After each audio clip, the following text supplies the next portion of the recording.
ഖുർആൻ ആസ്വാദനം രണ്ടാം അധ്യായം സൂറത്തുൽ ബഖറ 47-48 ആയത്തുകൾ. يا بني إسرائيل اذكروا نعمتي التي أنعمت عليكم وأني فضلتكم على العالمين. ഇസ്രായേൽ മക്കളെ, ഞാൻ നിങ്ങൾക്ക് ചെയ്ത എൻ്റെ അനുഗ്രഹവും ലോകർക്ക് മേൽ ഞാൻ നിങ്ങളെ ശ്രേഷ്ഠരാക്കിയിരുന്നതും നിങ്ങൾ ഓർക്കുക. يا بني إسرائيل اذكروا يا بني إسرائيൽ യാ ബനി എന്നത് വേണമെങ്കിൽ നീട്ടാവുന്നതാണ്. ഇസ്രായേൽ എന്ന് നിർബന്ധമായും 4-5 ഹർക്കത്തിൻ്റെ അളവിൽ നീട്ടുക. നിഅ്മതി അല്ലതി അൻഅംതു അലൈക്കും.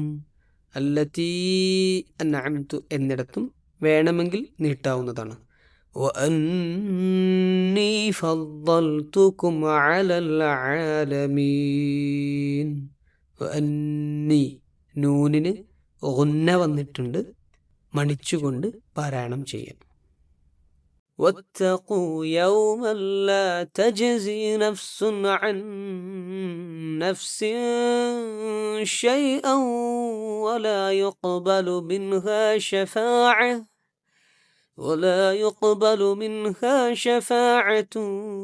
ولا يؤخذ منها عدل ولا هم ينصرون.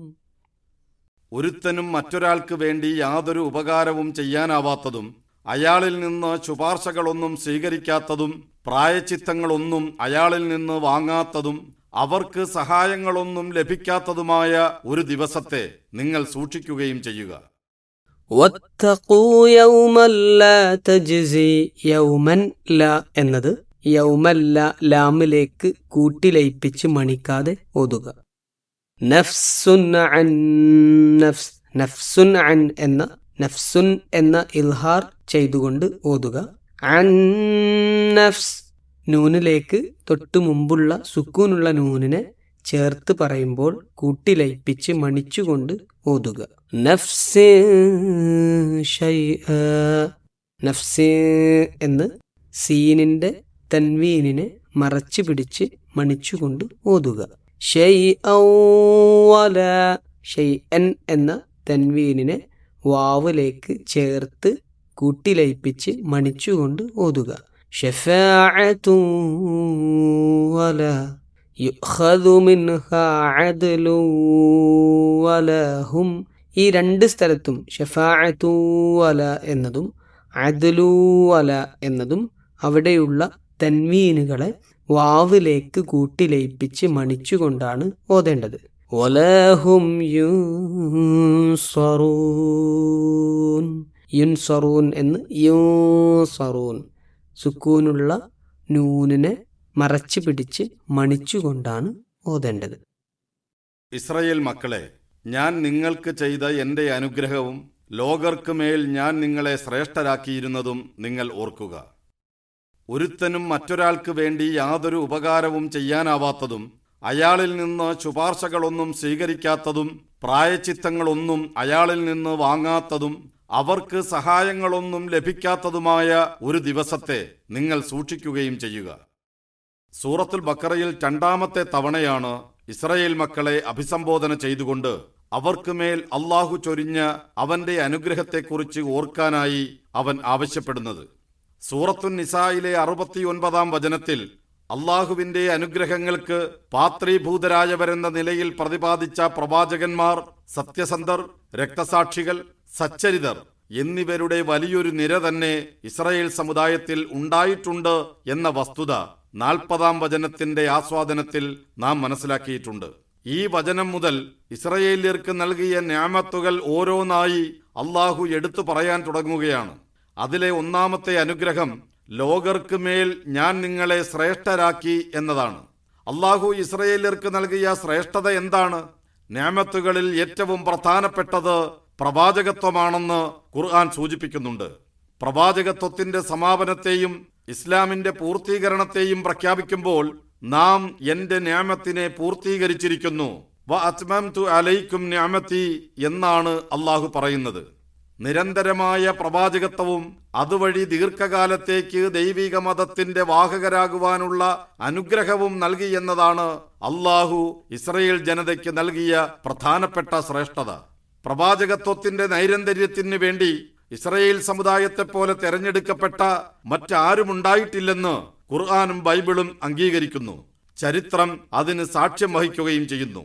തെരഞ്ഞെടുക്കപ്പെട്ട ദൈവജനമാണ് ഇസ്രയേല്യരെന്ന സങ്കല്പത്തിന് ചുറ്റും ഭ്രമണം ചെയ്യുന്നവയാണ് ബൈബിൾ പഴയ നിയമത്തിലെ പുസ്തകങ്ങളെല്ലാമെന്ന് അവ വായിക്കുന്ന ആർക്കും മനസ്സിലാകും. നിങ്ങളുടെ കർത്താവിന് പരിശുദ്ധനായ ഒരു ജനമാണ് നിങ്ങൾ. തന്റെ സ്വന്തം ജനമായിരിക്കാൻ വേണ്ടിയാണ് അവിടുന്ന് ഭൂമുഖത്തുള്ള മറ്റെല്ലാ ജനതകളിലും നിന്ന് നിങ്ങളെ പ്രത്യേകം തെരഞ്ഞെടുത്തത്. ആവർത്തന പുസ്തകം 14 അധ്യായം 2 വചനം എന്ന് വ്യക്തമായി തന്നെ തോറയിൽ പറയുന്നുണ്ട്. ഈ തെരഞ്ഞെടുപ്പ് അബ്രഹാമുമായി ദൈവമുണ്ടാക്കിയ ഉടമ്പടിയുടെ ഫലമായി ഉണ്ടായതാണ് എന്നാണ് ബൈബിളിൽ നിന്ന് മനസ്സിലാവുക. ഉൽപ്പത്തി പുസ്തകം 17 അധ്യായം 1 മുതൽ 10 വരെയുള്ള വചനങ്ങൾ. ഒരു ജനവിഭാഗമെന്ന നിലയിൽ ജന്മത്തിന്റെ മാത്രം അടിസ്ഥാനത്തിൽ ഇസ്രായേൽ ജാതിക്ക് നൽകിയ ശ്രേഷ്ഠതയായല്ല, പ്രത്യുത ദൈവിക വെളിപാടുകളുടെ വാഹകരാകുവാൻ അവർ തെരഞ്ഞെടുക്കപ്പെട്ടതിനാൽ ഇസ്രായേൽ സന്തതികൾക്ക് നൽകിയ മഹത്വമായാണ് അതിനെ ബൈബിൾ അടയാളപ്പെടുത്തുന്നത്. വലിയൊരു ഉത്തരവാദിത്വം നിർവഹിക്കുവാനായി തെരഞ്ഞെടുക്കപ്പെട്ടവർക്ക് നൽകിയ മഹത്വം. ഇക്കാര്യം തോറ തന്നെ വ്യക്തമാക്കിയിട്ടുള്ളതാണ്.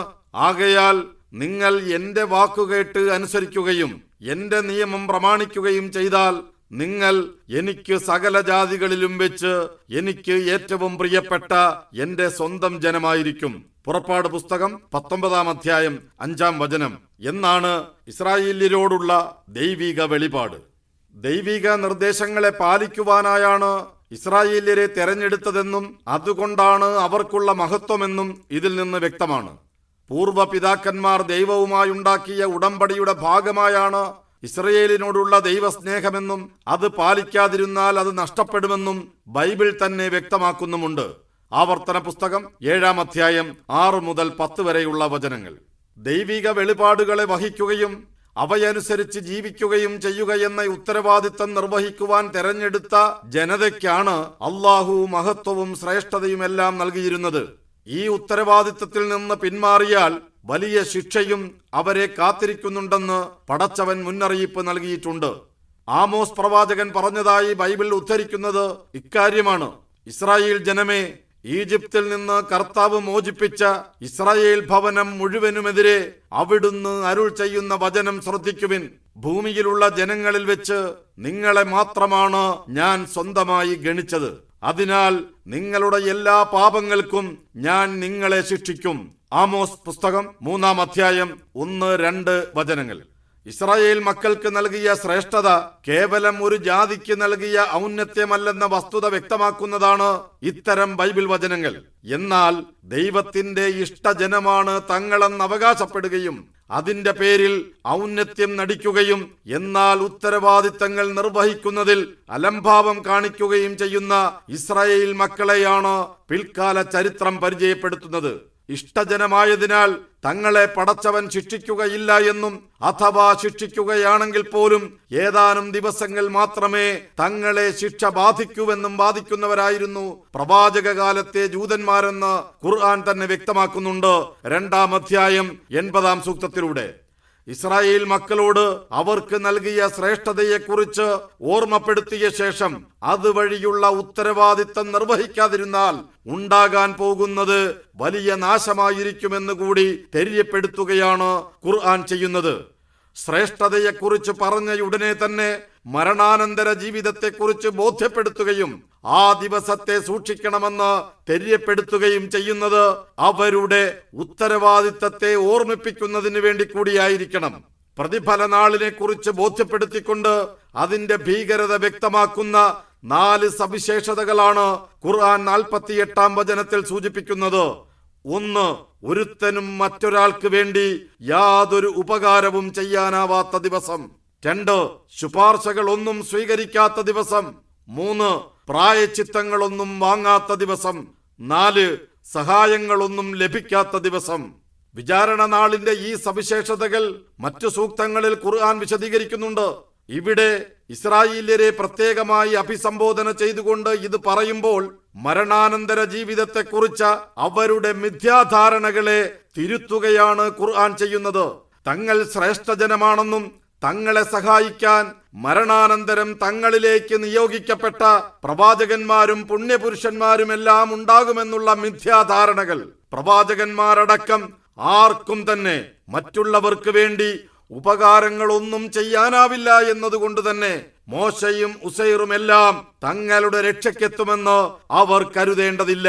അള്ളാഹു നിശ്ചയിച്ചവർക്ക് വേണ്ടിയല്ലാത്ത യാതൊരു ശുപാർശയും നടക്കില്ല എന്നതിനാൽ തന്നെ ആരുടെയെങ്കിലും ശുപാർശ കൊണ്ട് രക്ഷപ്പെടാമെന്ന ധാരണയുണ്ടാകേണ്ടതില്ല. ഇവിടെ ചെയ്യുന്ന പാപങ്ങൾക്കുള്ള പ്രായച്ചിത്തങ്ങൾക്ക് തോറ വിധിക്കുന്ന പ്രായച്ചിത്തങ്ങളെപ്പോലെ ജീവിതം മുഴുവൻ പാപ പങ്കിലമാക്കിയവർക്ക് അവിടെ വെച്ചും പ്രായച്ചിത്തത്തിനുള്ള അവസരമുണ്ടാകും എന്നോ, ഇവിടെ പ്രായച്ചിത്തങ്ങൾ വാങ്ങാൻ പുരോഹിതന്മാരുള്ളതുപോലെ അവിടെയും അതിനായി ആരെങ്കിലും ഉണ്ടാകുമെന്നോ തെറ്റിദ്ധരിക്കേണ്ടതില്ല.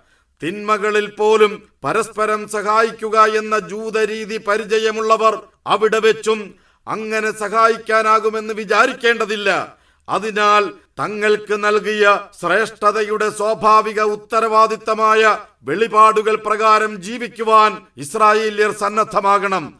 ഇല്ലെങ്കിൽ പ്രതിഫല നാളിൽ അതിന്റെ തിക്തഫലം അവർ അനുഭവിക്കുക തന്നെ ചെയ്യും. അള്ളാഹു ശ്രേഷ്ഠത നൽകിയ ഇസ്രായേൽ മക്കളോടുള്ള ഈ മുന്നറിയിപ്പ് അള്ളാഹു ഉത്തമ സമുദായമെന്ന് വിശേഷിപ്പിച്ച അന്തിമ പ്രവാചകന്റെ അനുയായികളോട് കൂടിയുള്ളതാണ്.